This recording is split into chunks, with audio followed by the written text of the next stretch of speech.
Oke,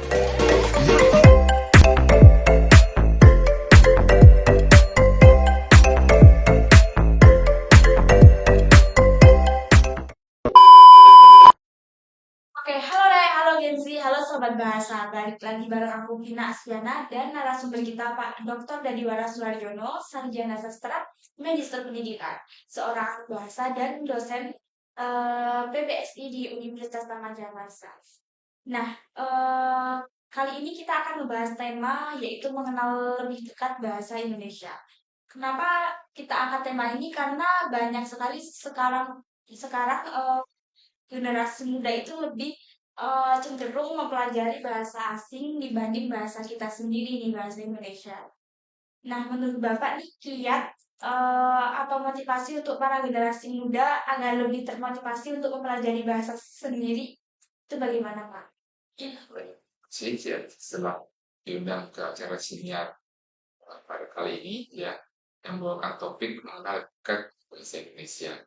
Nah, terkait motivasi atau kiat bagaimana generasi muda ya untuk mau mempelajari ataupun menggunakan bahasa Indonesia dalam kegiatan sehari-hari, itu memang perlu adanya selain pengetahuan yang diberikan kepada mereka atau pemahaman apa sih dan bagaimana peran bahasa Indonesia untuk pentingnya bagi bangsa ini, ya juga di bidang pendidikan itu ya perlu ada contoh sebetulnya ya dari guru atau kalau di perguruan tinggi dosen, nah bagaimana mereka mempraktikkan bahasa Indonesia. Ya, mengingat bahasa Indonesia ini adalah alat penting yang bisa membuat bangsa ini merdeka sebagai bahasa persatuan, bahasa nasional, juga bahasa negara. Untuk apa jawaban sementara seperti itulah bahwa perlu adanya contoh dari para pengajar atau pendidik. Oke, baik. Terima kasih. Lanjut aja nih, guys. Kita masuk ke yang sesi pertama, yaitu boleh dong, Pak, sedikit diceritakan mengenai asal-usul sejarah bahasa Indonesia itu dulu bagaimana, ada kaitannya dengan bahasa Melayu dan sebagainya, itu seperti apa? Ya, baik. Bahasa Indonesia sebelum 1926 tidak pernah ada nama bahasa Indonesia. Jadi memang bahasa yang kita gunakan ini induknya itu dari bahasa Melayu. Dan itu sejak dulu prasasti yang pertama ditemukan sekitar abad ke-7 sampai dengan 1926 itu diberi nama bahasa Melayu memang. Kemudian atas prakarsa seorang pemuda pada saat itu Muhammad Tabrani, eh, frasa bahasa Melayu itu diganti menjadi bahasa Indonesia karena mengingat berdirinya sebuah negara butuh identitas. Ya. Jadi nama bahasa Indonesia itu belum ada dulunya. Ya. Itu digagas oleh seorang pemuda pada tahun 1926 di Kongres Pemuda. Jadi ketika itu sudah disusun sebuah pemuda. Nah, di butir ketiga, kami putra dan putri Indonesia menjunjung bahasa persatuan bahasa Melayu.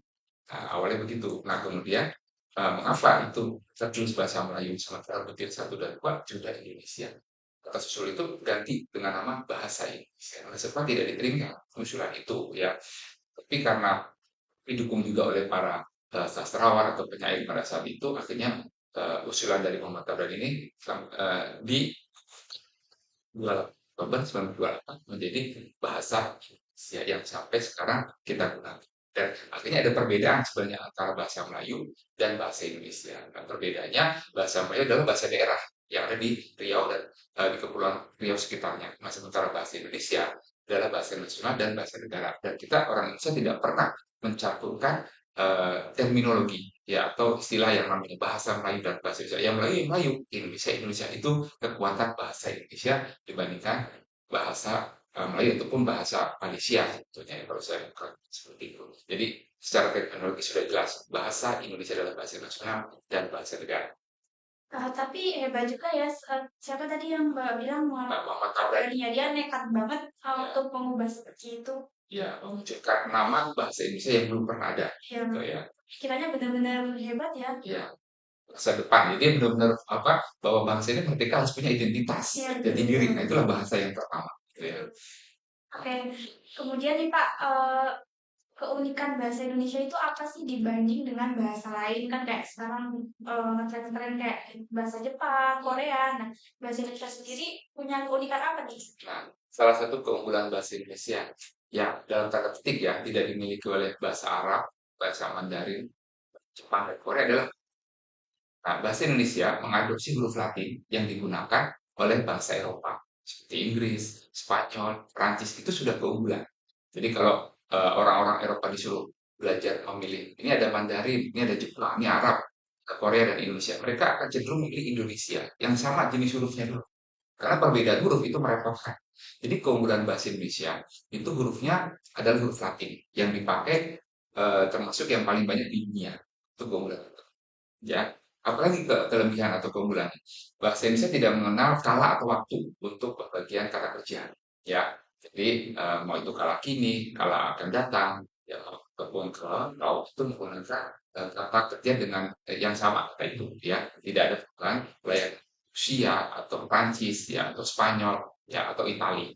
Nah, kemudian termasuk Inggris ya. Nah, kemudian tidak ada jenis kelamin dalam kata benda bahasa Indonesia. Jadi kalau kita belajar bahasa Rusia itu ada 3 jenis kelamin, laki perempuan netral, Jerman juga sama, Prancis dan Arab 2 jenis kelamin, laki dan perempuan. Nah, bahasa Indonesia tidak mengenal seperti itu. Nah, itu tentu mempermudah orang untuk mempelajari bahasa Indonesia. Nah, apalagi cenderung kata benda yang bermakna jamak, ya itu menyatakan jamak itu tinggal mengulang kata yang sama. Misalnya kursi, kursi, kursi. Nah, tidak menimbulkan ada sih beberapa bentukan tapi itu sedikit. Itu juga ada keunggulan. Nah, satu lagi keunggulan yang tidak dimiliki oleh bahasa Inggris atau Perancis, tapi ada dalam bahasa Indonesia, kesesuaian antara tulisan dan ucapan. Nah, Konsisten ya Pak? konsisten, hampir konsisten saya katakan ya, nyaris konsisten ya. Jadi satu bunyi itu diucapkan satu huruf satu bunyi ya. Itu memang ada misalnya NG tetap dibaca ang ya. Tapi itu yang saya katakan kita sudah dikatakan masuk pada yang cenderung ke konsisten gitu dibandingkan dengan Inggris dan Prancis gitu ya yang ditulis apa, dibaca apa. Tuh.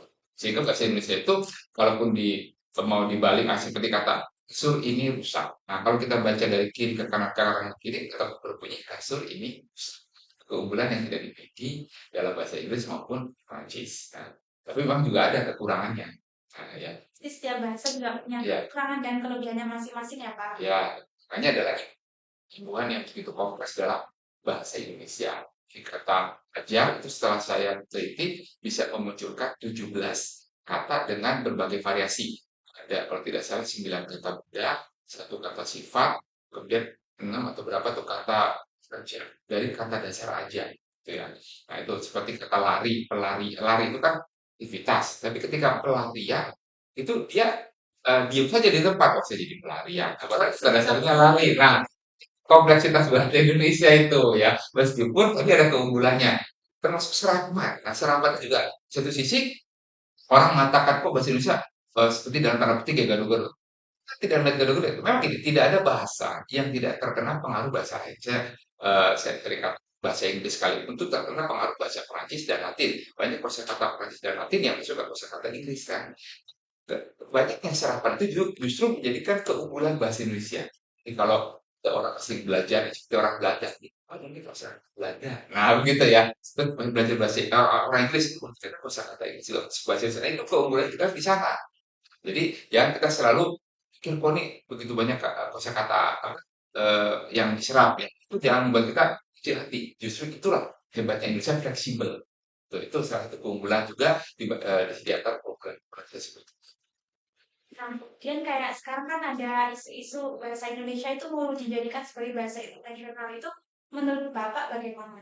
Ya, kalau peluang menjadi bahasa internasional eh, dibandingkan Jepang, itu tentu bahasa Indonesia terbuka peluang lebih besar ya.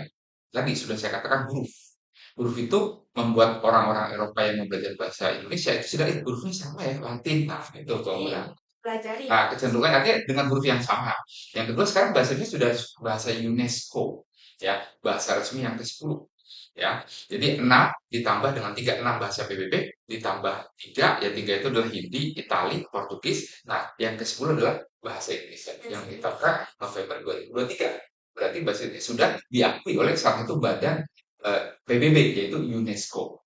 Artinya di tahun 2045 Indonesia mencanangkan menjadi bahasa ke-7 resmi PBB. Mudah-mudahan ini bisa berhasil.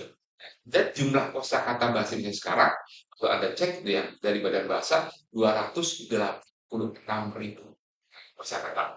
Nah, bahasa Indonesia lahir tahun 26, tapi dikukuhkan tahun 28. Berarti sekarang usianya sudah akan 97 tahun. Belum dibandingkan bahasa Inggris, Mandarin, Perancis, Rusia, Arab. Bahasa Indonesia jauh lebih mudah.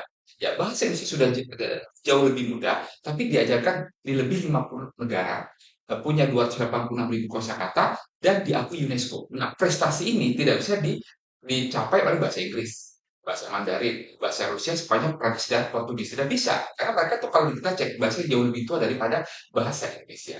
Nah, itulah yang membuat mengiri orang Malaysia. Orang Malaysia itu cemburu, ya bahkan tidak terima bahasa Indonesia menjadi bahasa UNESCO.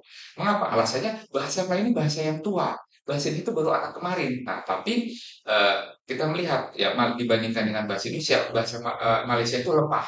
Apa ya saya katakan lemah? Penyebutannya sudah tidak jelas. Mereka sering menyebut bahasa Melayu, bahasa Malaysia tidak jelas, ya kan? Itu dari penyebutan mereka juga mungkin tidak punya badan bahasa, rumusnya juga akan bagaimana. Nah, itulah yang saya katakan peluang bahasa Indonesia menjadi bahasa PBB itu terbuka lebar. Jadi bahasa resmi ketujuh nanti, karena sekarang sudah menjadi bahasa UNESCO. Jadi memungkinkan para generasi muda pun juga tetap bahkan bisa ngajar di luar negeri ya Pak, karena dikatakan Bapak tadi sudah ada 50 negara yang Ya, mempelajari bahasa ya, Indonesia. Jadi ya, betul. memungkinkan para generasi muda khususnya yang menjadi guru nih bisa ngajar di luar negeri ya Pak. Iya, dan juga keunggulannya lagi, kalau kita menggunakan bahasa Indonesia di wilayah regional, itu terbebas dari kesan bahasa penjajah. Jadi kalau bagaimanapun Inggris itu penjajah. Kalau kita bisa angkat bahasa Indonesia, ini bahasa yang netral, tidak menjajah. Nah, itu jauh lebih baik daripada kita mengangkat bahasa penjajah sebetulnya. Dan itu menunjukkan kepercayaan diri bangsa.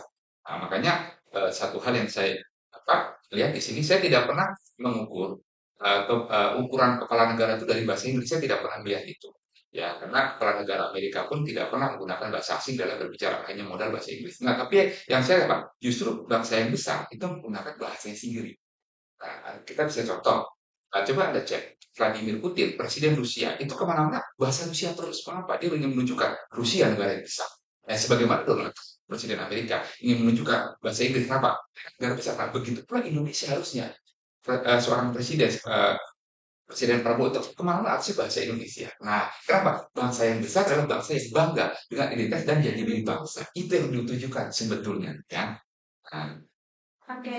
Nah, kemudian nih Pak, bagaimana sih peran bahasa Indonesia itu di era digital sekarang? Kayak sekarang kan banyak banget pengaruh media sosial kayak dan nanti bahasa gaul, bahasa singkatan atau dan lain sebagainya. Bahkan kayak sekarang ada kata anjay, apa lu gua, bagaimana menurut Bapak? Nah, memang kalau dilihat dari segi hal ini, memang ya masalah ragam bahasa Indonesia itu memang itu juga yang dikeluhkan oleh orang asing ya. Jadi antara formal, resmi dan tidak resmi itu kosakatanya itu pojok juga, sehingga orang Indonesia seringkali kesulitan ketika dia terbiasa menggunakan ragam Arab, ketika yang menggunakan ragam resmi merasa kesulitan.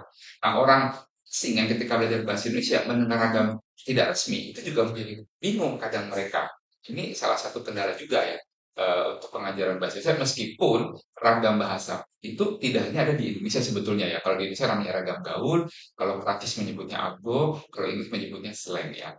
Tapi penggunaan seperti ini memang perlu dibatasi untuk hal-hal yang sifatnya resmi tadi. Nah, oleh karena itu sekolah, lembaga pendidikan ya, termasuk perguruan tinggi ya, tapi ini terutama di tingkat sekolah seharusnya ya tidak menyelenggarakan ya pendidikan dengan pengantar bahasa asing. Karena itu bagaimanapun dan apapun alasannya, pengantar menggunakan bahasa asing, terutama di tingkat sekolah, itu merendahkan derajat bahasa Indonesia. Dan itu pasti.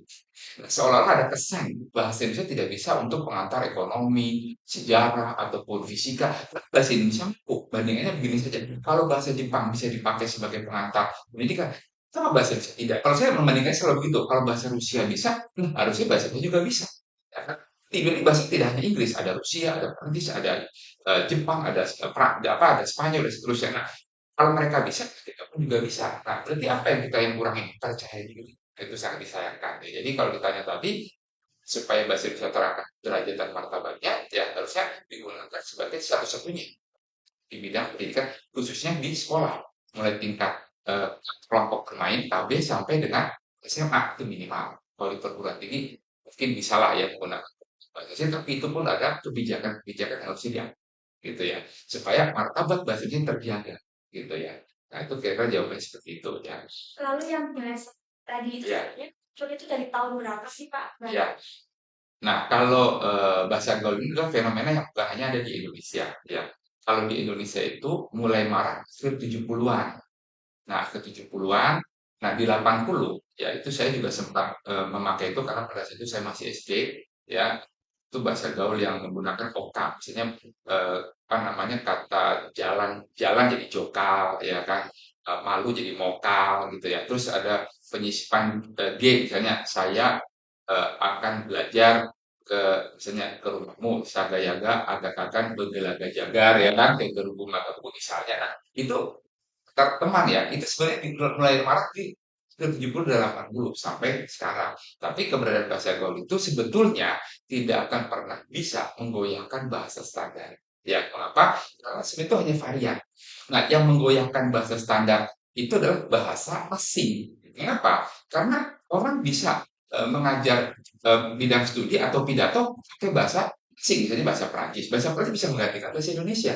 Pun sebaliknya, bahasa Prancis bisa digantikan juga oleh bahasa Indonesia. Itu yang mengacau. Sebenarnya bukan bahasa gaul. Nah, itu tinggal kita arahkan. Jadi itu munculnya akhir 70. Tapi di Amerika, sebetulnya ataupun di negara itu sudah ada. Seperti itu. Saya punya kamus slang Amerika yang saya beli tahun 94. Itu tebalnya 200 halaman.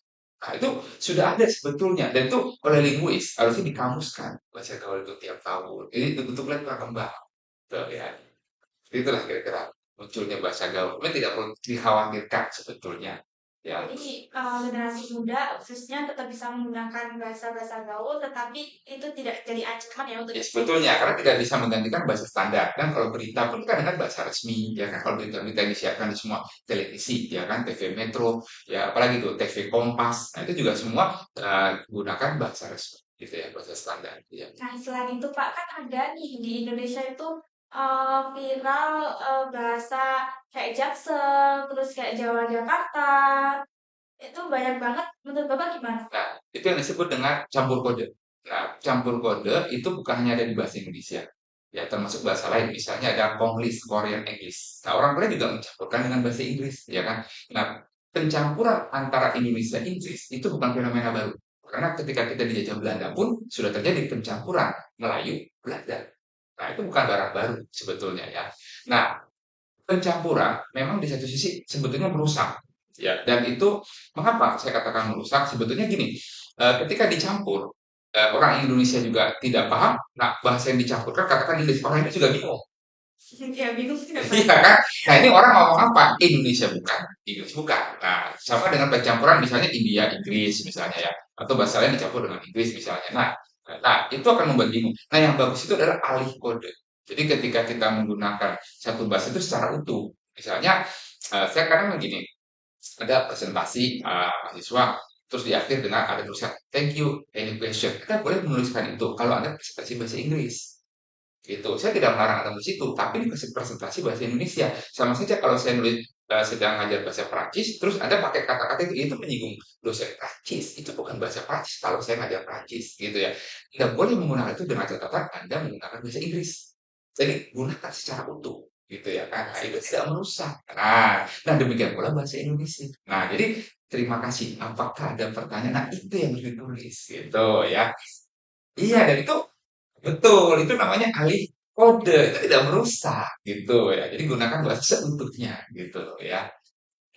Nah, Nah, kemudian yang menjadi tantangan sendiri bagaimana nih kita itu menjaga bahasa Indonesia agar tetap bisa menjadi bahasa yang baik dan benar, menjadi bahasa persatuan agar tidak goyah gitu. memang tadi sudah saya ungkapkan di awal ya, keberadaan sekolah pengantar bahasa asing inilah yang apa namanya merongrong nasionalisme ya. Nah, kalau ingin menjaga wibawa bahasa Indonesia, yang harus dilakukan adalah hapus semua sekolah pengantar bahasa asing. Bagaimana orang bisa menguasai bahasa asing? Buka kursus atau klub. Jangan dijadikan pengantar. Itu akan merendah bahasa Indonesia. Kesannya bahasa Indonesia tidak bisa buat fisika, untuk mengajarkan matematik. Nah, kalau bahasa lain bisa, kita pun bisa. Nah, jadi pemerintah seharusnya memfasilitasi buka kursus di sekolah. Jadi bahasa asing boleh dipakai ketika jam pembelajaran itu. Misalnya siswa ambil bahasa Prancis di kelas itu boleh dipakai ketika jam pembelajaran Prancis. Ya kan? Nah, terus ketika sudah selesai jam pembelajaran Prancis masih kurang ada kursus, ada klub bahasa yang disediakan oleh pemerintah. Nah, oleh karena itu, karena ada sekolah menggunakan pengantar bahasa asing, sehingga ada anak lahir di Indonesia tidak bisa bahasa Indonesia. Ini naif sekali dan ini tidak boleh terjadi. Setiap warga negara adalah duta bangsa, gitu ya. Jadi yang harus dilakukan pemerintah, buka sebanyak-banyaknya khusus klub bahasa di satu sekolah minimal 3, kalau bisa lebih, nanti akan banyak siswa bisa bahasa asing, tapi tetap bisa bahasa Indonesia. Caranya begitu. Jadi bukan menggunakan pengantar. Jadi saya di siniar ini saya menyatakan sekolah menggunakan pengantar bahasa asing melanggar Undang-Undang Dasar 1945 pasal 36. Dan ini pemerintah jangan membiarkan pelanggaran ini. Termasuk menodai, kalau saya katakan ya, menodai Sumpah Pemuda butir ketiga, menjunjung bahasa persatuan, bahasa Indonesia. Akhirnya mereka akan merendahkan. Dan satu lagi merendahkan ini namanya simbol negara. Bahasa itu simbol negara. Jadi menistakan. Jadi sekolah pengantar bahasa itu menistakan salah satu simbol negara adalah bahasa Indonesia. Nah itu caranya buka kursus, buka klub bahasa sebanyak-banyaknya dibiayai oleh pemerintah. Jadi nanti akan kita lihat tuh, banyak siswa bisa bicara bahasa asing, tapi tetap belajar bahasa Indonesia. Gitu ya kira-kira. Dan berapa penting sih kreativitas kita itu dalam menggunakan bahasa Indonesia? Nah, kalau kreativitas itu tergantung ya, apakah kita sedang menulis sastra, apakah kita sedang menulis ilmiah. Nah, tentu itu ada bahasa yang harus kita sesuaikan. Kreativitas karya ilmiah tentu dilihat dari hasil yang tulisannya itu. Maksudnya dia tidak mungkin menciptakan kata baru seperti orang membuat puisi. Itu beda tuh ya. Dalam puisi atau sastra termasuk lagu, boleh kata yang tidak baku digunakan. Karena memang tempat itu adalah sastra. Nah, tapi kalau dalam ranah ilmiah itu tidak diperkenankan karena itu harus bahasa resmi atau standar. Nah, di mana kreativitas karya ilmiah di penemuannya, ya, dari apa yang disampaikan. Tapi kalau sastra, nah, selain mungkin cerita atau alurnya yang baru, kalau itu dalam novel, ya, atau hal yang mungkin membuat orang penasaran, tapi juga penggunaan bahasa yang tidak ada di bahasa resmi atau standar boleh saja, ya.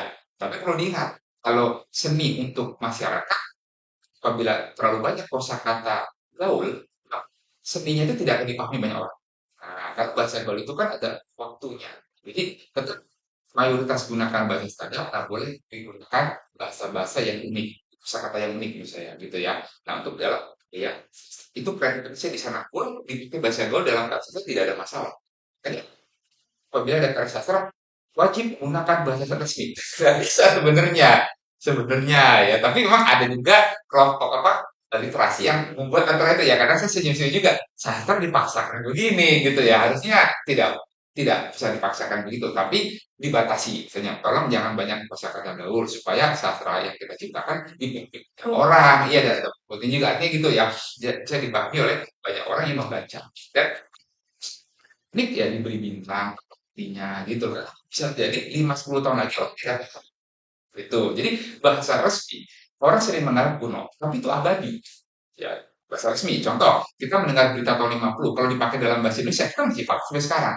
Nah, sekarang andai kata ada pemberitaan yang main-main ya, canda-canda nih tahun 80 pakai bahasa gaul. Kita yang kita sebut tidak pasti paham. Itu. Mungkin bisa saja nanti bahasa gaul kita sekarang nanti benar kata Bapak nggak akan bisa dipahami di tahun-tahun nanti kapan. Ya, nah, ada kemungkinan besar kan begitu. Kalau kembali lagi ke yang dulu bisa, kan itu berputar bisa, ya kan? Nah, walaupun Biasanya tren gitu viral. ya betul itu ya, nah, itulah kira-kira. Walaupun ada juga bahasa gaul yang dulu seperti doku itu kan tahun 80. Nah, sekarang masih kai. Ya, doku mah gak ada. Terus gue itu kan juga udah lama. Sebenarnya itu mungkin ragam Betawi lah, campuran seperti itu. Gitu ya. Tapi itu ada di kamus. Walaupun gue itu bukan berarti tidak ada di KBBI, ada di Kamus Besar Bahasa Indonesia. Tapi ada cakap. Kalau Inggris itu ibaratnya SL, slang, begitu. Jadi tidak bisa dipakai dalam ranah resmi, tapi di kamus ada. Artinya apa? Bahasa Indonesia menghargai keberadaan bahasa gaul. Kan bahasa gaul itu bahasa yang baik, tapi sesuai dengan situasi, tapi tidak benar. Kayak kan baik dan benar. Tuh, ya. Kemudian nih Pak, tips dan saran untuk buat generasi muda khususnya agar mereka tuh bisa menguasai bahasa Indonesia, baru mereka itu belajar bahasa asing. Ya, nah jadi begini sebetulnya ya memang sekali lagi kembali lagi tadi masalah maraknya sekolah pengantar bahasa asing inilah yang menyebabkan eh, apa namanya degradasi. Ya, sayangnya di situ pemerintah membiarkan praktek seperti ini. Padahal praktek yang saya katakan tadi apa sekolah menggunakan pengantar bahasa asing itu kan di zaman Belanda sudah ada. Itu bukan hal yang baru. Nah, jadi bagaimana saran? Nah, jadi saran yang biasa saya sampaikan adalah kita harus mengingat ya bahwa bahasa adalah jati diri bangsa. Ya, jadi kita silakan untuk belajar bahasa asing sebagaimana orang asing belajar bahasa Indonesia. Sama sebenarnya kalau dikembalikan lagi ya kan. Nah, orang Jepang belajar bahasa Indonesia kan mereka tidak melupakan jati diri orang Jepang gitu ya. Nah, orang Indonesia juga begitu belajar bahasa asing tapi jangan melupakan jati diri sebagai orang Indonesia gitu. Eh, bahasa adalah wujud pertama identitas bangsa. Ya, karena ada 4 simbol negara. Dan ada bahasa, apalagi lambang negara. Lagu kebangsaan. Nah, itu tidak mungkin kita tiap hari nyanyi lagu Indonesia Raya, terus bawa burung Garuda, gitu ya. Nah, tapi dengan menggunakan bahasa Indonesia, orang tahu, oh dari Indonesia. Nah, seperti itu ya. Nah, setidaknya ini yang harus kita jaga. Dan menjadi diri bangsa. Gitu ya. Nah, dari pembahasan kita dari awal hingga akhir ini, Pak, berarti kesimpulannya seperti moto Badan Bahasa ya, di mana utamakan bahasa Indonesia, pelihara bahasa daerah, dan pelajari Ya, atau kuasa kuasai ya. bahasa asing. Ya, Jadi betul. emang sebenarnya Motonya. untuk generasi muda khususnya ini ya, karena emang kasusnya di sini kan generasi muda itu sebenarnya nggak masalah mempelajari bahasa asing, Iya. tapi tetap kita mempelajari bahasa Indonesia terlebih dahulu ya, Pak. Ya, artinya itu tadi kita harus fasih berbahasa Indonesia sebagaimana bangsa lain mempelajari bahasa kita. Selama kita kalau dibalik gitu ya. Betul. Oke, pembahasan kita kali ini sampai di situ dulu ya, guys. Terima kasih pada Bapak Dr. Deddy Waras Sarjono, Sarjana Sastra Medis Pendidikan, udah hadir di siniar kita kali ini. Terima kasih sudah sharing-sharing banyak banget hal yang dapat diambil dari materi kita hari ini. Semoga menginspirasi generasi muda untuk termotivasi mempelajari bahasa Indonesia. Terima kasih.